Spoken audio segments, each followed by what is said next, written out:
Bonjour la famille, j'espère que chacun d'entre vous se porte bien. Recevez ici l'expression de nos salutations les plus fraternelles, où que vous soyez dans les quatre coins du monde.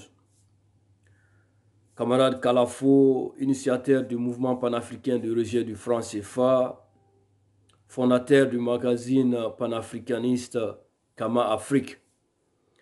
Et ceci est une communication rapide pour saluer et surtout féliciter l'œuvre historique que le Burkina et le Mali sont en train d'accomplir dans la libération totale et définitive des peuples africains.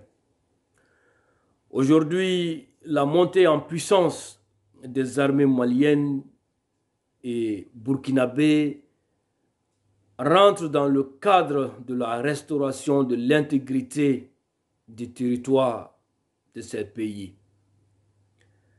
Ça répond à un besoin de retour de souveraineté sur nos terres. Et aujourd'hui, on peut nous en réjouir de cette montée en puissance des deux armées qui redonnent foi, qui redonnent courage, qui redonnent dignité à notre peuple. Aussi, ce message direct à l'égard du Niger, des autorités nigériennes. Vous savez, les sources sur le terrain nous informent que c'est le Niger qui constitue aujourd'hui le maillon faible de la lutte implacable contre le terrorisme au Sahel. Les terroristes sont malmenés des deux côtés, que ce soit du Mali ou du Burkina Faso. Et les territoires nigériens leur servent de gîte de protection. C'est là-bas qu'ils se réfugient.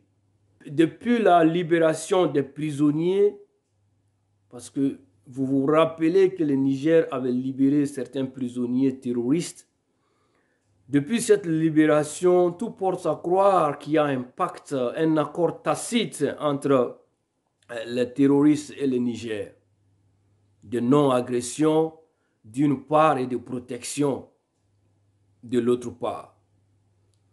C'est comme si on retournait au scénario burkinabé quand Blaise Compaoré était aux commandes.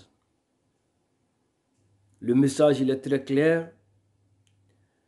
Avec ces gens sans foi ni loi, ce n'est qu'une question de temps.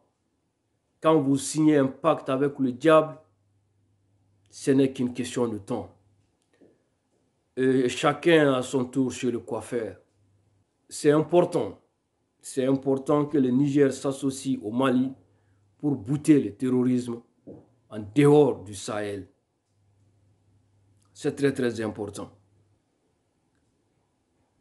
Et aujourd'hui, il faut réellement saluer le dynamisme du capitaine Ibé, qui a été contaminé par le mouvement de résurrection du Mali.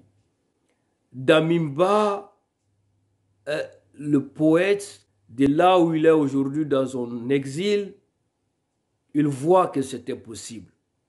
C'est son tout petit jeune frère qui est en train d'accomplir ce que lui et Kaboré n'ont pas pu faire. Et c'est aussi pour dire à tous les Africains que tout est possible. Que tout est possible, ce n'est qu'une question de volonté et d'homme. Donc, nous félicitons et nous remercions le leadership de ces hommes dans le combat de la restauration de la dignité africaine. Cette dignité retrouvée doit se traduire dans les faits par la souveraineté monétaire. Parce que ce qui doit suivre la souveraineté sur nos terres doit être la souveraineté monétaire. C'est cela. Donc, restons debout pour l'Afrique. Nous devons être les boucliers de cette transition. il faut soutenir. Il faut soutenir contre les agressions extérieures, il faut soutenir contre les agressions internes. La cinquième colonne, c'est cela. La lutte continue. Vive les peuples qui se battent pour leur liberté. À la prochaine.